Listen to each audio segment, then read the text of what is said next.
sama internet ado 221 ñu demoon Victor Coton bu baax di ñëwaat fii di foyer des jeunes de Yeumbeul di àndaat ak waa cours secondaire Gaïndé di def li nga xam ne moom moo nekk seen foyer mais cette année ci dañ koy def sous forme de rendre hommage kii di seen directeur bu nekk monsieur Ndiaye kenn ku nekk xam ne ni moom moo nekkoon directeur yu Gaïndé tout récemment dafa génn àdduna élèves yi nag bàyyi li nga xam ne moom moo nekk foyer bi di def lii di rendre hommage pour ko def nag ci 3 jours tey ñu ngi koy dooree fii ci foyer des jeunes bi ak génie en herbe bu paree génie en herbe dañuy def élection Miss Playboy bu paree élection Miss Playboy def yenn prestation yoo xam ne ça sera surprise suñ ci paree nag dañ ci buñ buuree suba ci vendredi dañuy def finale interclasse bi nag dañ koy dooree ak li nga xam ne moo nekk match de gala élève professeur buñ paree ci loolu nag dañuy continuer cérémonie officielle bi lépp loo xam ne nag dañ koy def du am tëgg du am woy du am dara loo xam ne musique la rien que pour def li nga xam ne moom moo nekk day monsieur Ndiaye bi moom la ñuy conserver mu nekk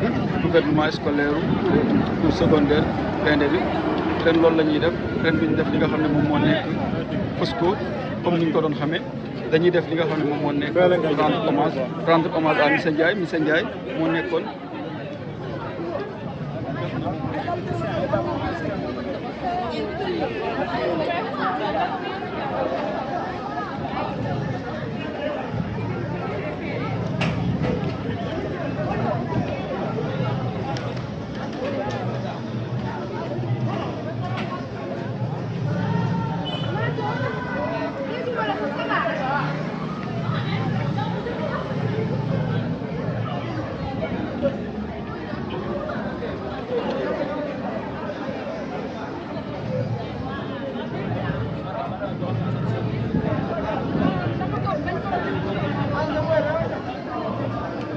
akay bi la ñoom ñoo nekk ci porte bi tout comme ñoom ñooy dagg li nga xam ne moom moo nekk prévente yi ak ticket jours yi pare duggal nit ñi nga xam ne ñoom ñoo nekk ci salle bi nag comme ni ñuy waxee rek instant bii nii moins d'une heure pour ñoom seen événement bi commencé salle bi commencé na fees élèves yi ñu ngi ñëw comme ni ñu ko waxee rek ça sera un hommage rendu au défunt monsieur Ndiaye qui était le directeur de l'époque waaye ñoom bara sa ko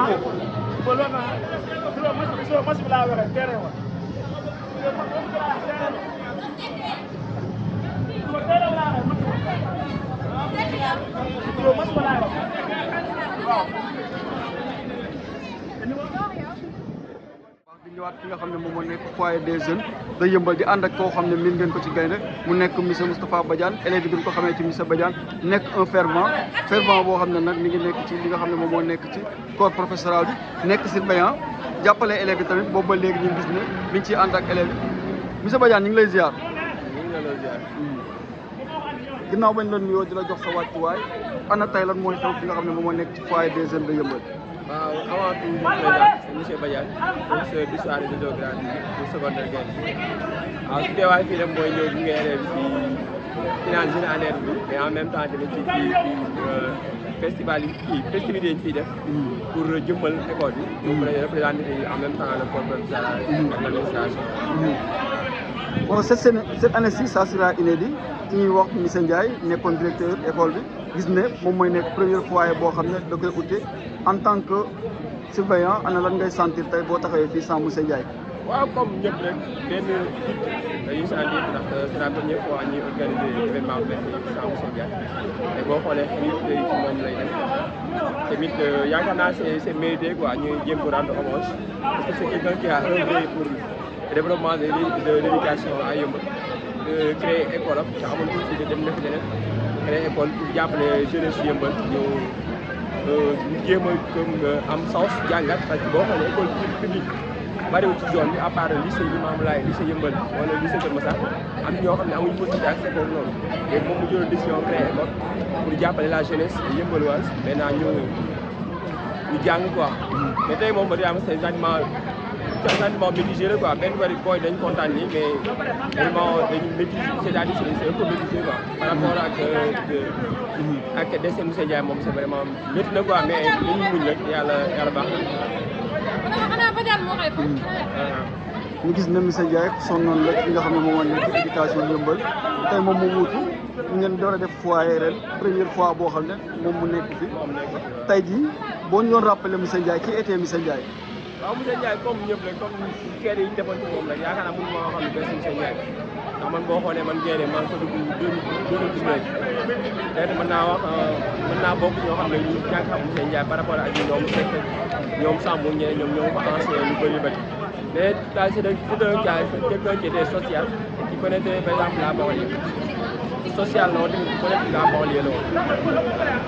ana lan nga dund ak moom loo xam ne saa boo ko rappelé sa xel du jóg ci moom.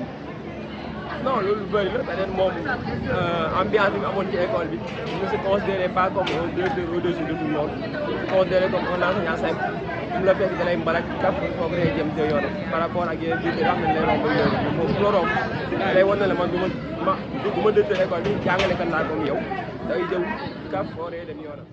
àndaat ak kenn koo xam ne ci école bi la jàngee daanaka école bi participé na ci lu bari ci carrière am mu nekk Soxna Diarra Seck def nag rouge noir bu doy waar rouge blanc bu exceptionnel ñëw bëgg a ànd ak ay jeunes frères am di feddaliwaat kóllëre di nga xam ne dañ koy rendre hommage tey kii di monsieur Ndiaye Mame Diarra ginnaaw bañ la nuyoo di la joxaat sa wàccuwaay ana tey la moo waral sa teewaay fii ci foyer des jeunes de Yeumbeul.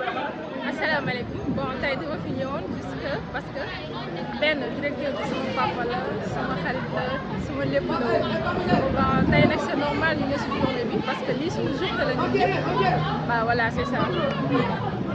tey jii en tant que ancien élève mënoon nga monsieur Ndiaye. bien sûr c'était mon père. tey jii par petit rappel ana lan moo la gënoon marqué ci sa personne. li ma gën a marqué mooy temps yi ñu doon jàng mu naan ma naa góorgóorlu am bac yaa ma gën a xam jàppale paa bi ak mère bi et surtout aussi ba ma amee bac ba génn si école am le fait que ma ñëw ne ko monsieur Ndiaye je voulais travailler avec vous d'accord ànd ak ma si jël ma may liggéey ak moom durant avant may dem armée. léegi da nga dem armée. waaw c'est à cause de lui parce que il m'a encouragé. macha allah donc tey jii première fois boo xam ne dañ koy def te moom du fi nekk tey nga ñëw taxaw fii war a dem cérémonie officielle bi doo gis monsieur Ndiaye ana lan ngay sentir. une profonde douleur.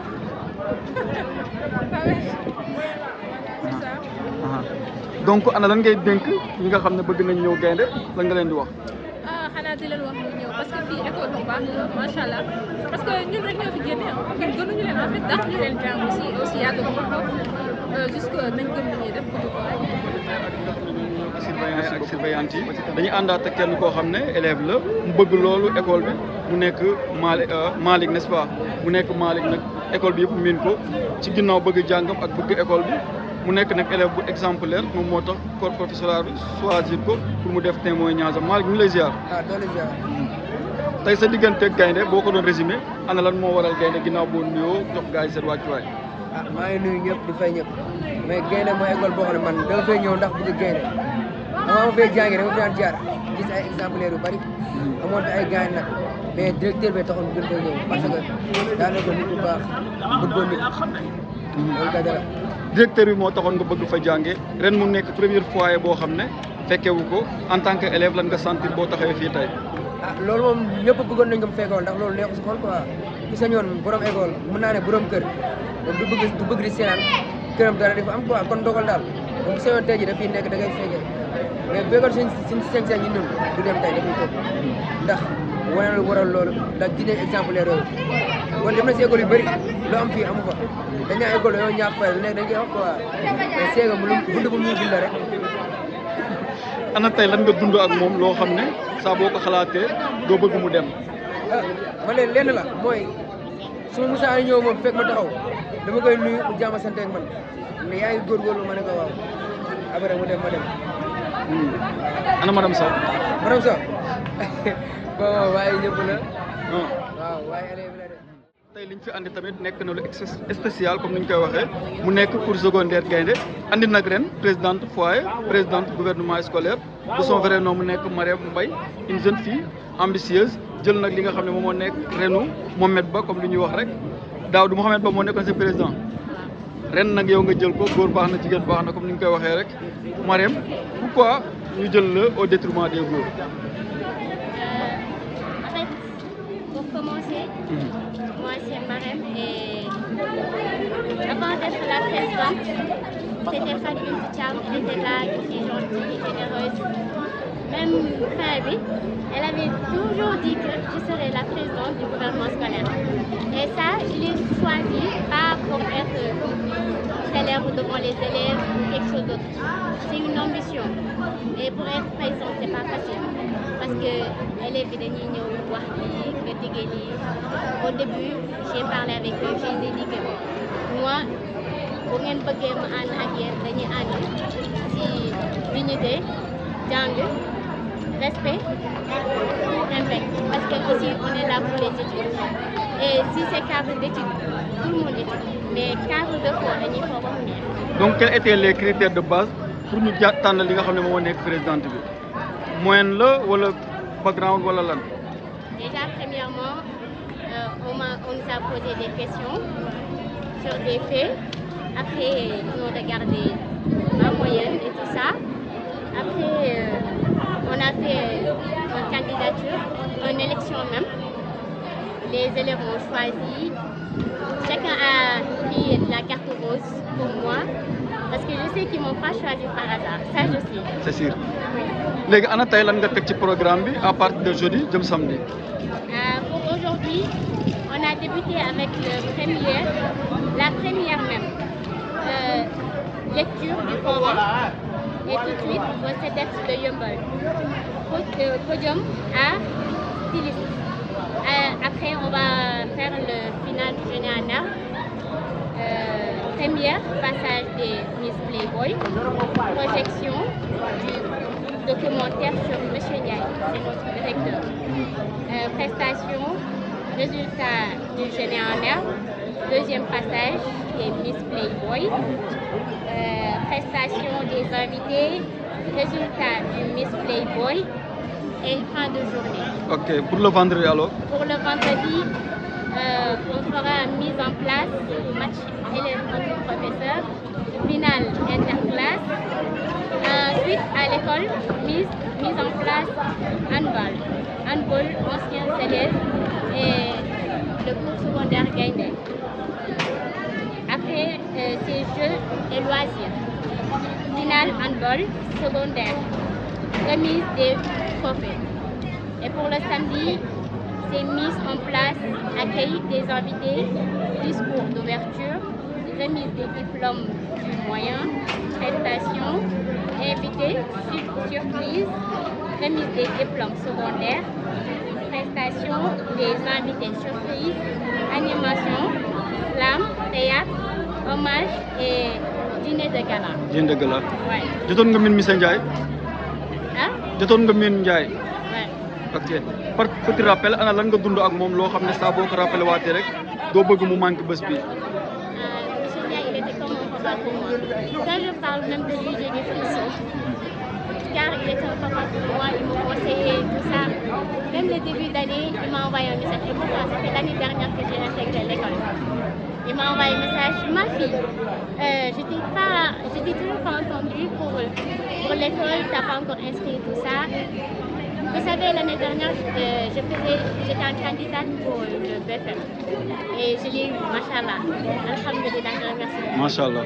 Et il m'a envoyé la liste en me félicitant. Il m'a dit que toi, tu es une lionne.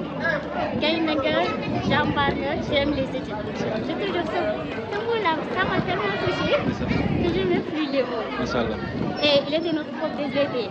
À chaque fois, quand il venait en classe, Mariam, où sont les clés? Je l'ai pas, ça tu ndeysaan. tout le temps, il me faisait comme ça. donc ren mu nar a nekk foyer boo xam ne ça sera émouvant comme ni ñu koy waxee rek parce que bu leen xool seen miin yi nekkul bànneex moom moo ciy génn mais tristesse la également satisfaction comme li ñuy wax rek parce que ay mbébétam bokkoon na li nga xam ne moom moo nekk foyer gaynde fu ñu toll ci yëmbal di ko dégg donc ana lan nga koy ñaanal di ko promettre tamit en tant que sa père boo xam ne yàggoon na bëgg nga jàng.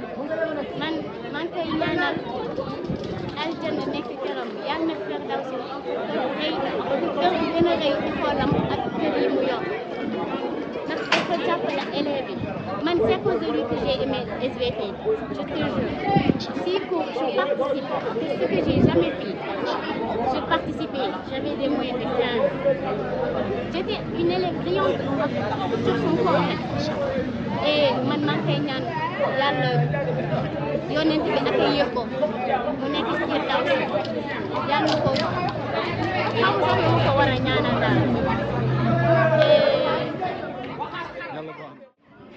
naqar boo xamante ni moo tax ñu ko taal bi ba ma yeewoo war a jàng ñu woo ma tak monsieur Ndiaye est parti tout le monde avait parti je croyais que j'étais en train de rêver on peut même pas comprendre mais on fait comme ça à tout à l'heure. Cette année bu gaynde waa 3e B ñoo nekk nii ki leen di représenté nekk nan ñu tudd ah Elo d'or kilo or daal kilo or moo leen di représenté kilo or mu nekk Miss Première moom instant bi elle n'est pas distraite dafa très concentré Miss nag da ngay reetaan nga fekk ci kanam bi ka foo reetaan xam na nag que la meilleure gagne nul ne sera plus belle ce qui importe c'est de représenter sa classe yow yaay Missu ban classe 6e am nga fit de nga samp war a jàkkaarloo waa première ak waa terminale ana lan nga leen di wax. li nga wax daal. Missu 6e baa ngi nii tur bi naka la. Oumy Thiam. waaw loolu yow ban cosaan ngay def. cosaanu Tukulóor. waaw. lan ngay wax sa yeneen moromu candidat yi. di leen wax. yaa ngi gën a pare. waaw. bon jàppoo ñi nga ànd ak ki nga xam ne moom dafa concentré xam naa li mu ëppee mooy classe loolu leen jëm ci classe leen di jëm Miss ñu ngi lay ziar. maa lay fay ça va. ngay représenté ban classe. Première LS. Première S. Scientifique nga. non LS. des deux classes. également ana lan ngay wax sa moom yeneen candidat yi. yeneen candidat yi lan nga leen di wax yeneen Miss yi. yeneen Miss yi. waaw. dama leen wax ñu sourire kafoore fecc. waaw loolu. ban cosaan ngay sol. jonge film bi si nga tamit. séeréer. ban ah. cosaan ngay sol. di ànd ak Miss séeréer 3e B bi moom nag Zara la ci def Zara ngaaka du ko sol fu dul naan te doo ko sol Miss ñu ngi lay ziar. maa ngi leen di ziar delloo ziar. yow xanaa cosaan njaago ngay def moom sûrement. dégguma. ban cosaan ngay def njaago. cosaanu njaago waa. njaago ana lan ngay wax yeneen candidat yi.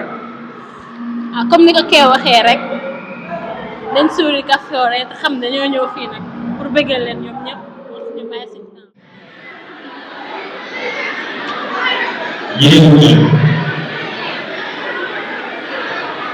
waaw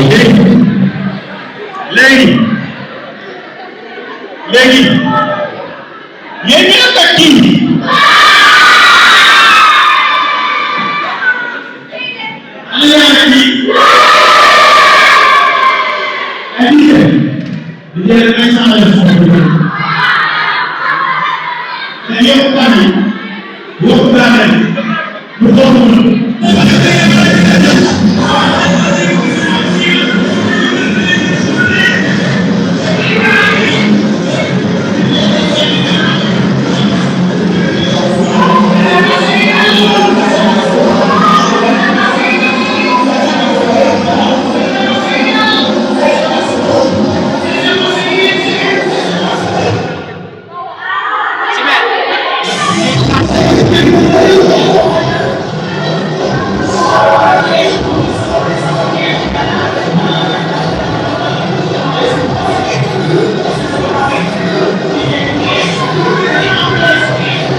damay jël ne papa bu leen di laaj déjà am na kenn ku ma bu des ñaar dama ko laaj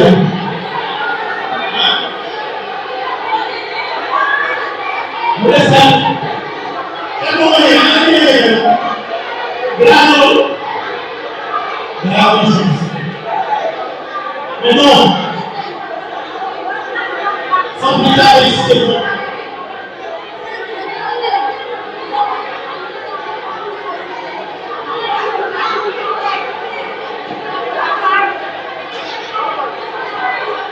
Ça.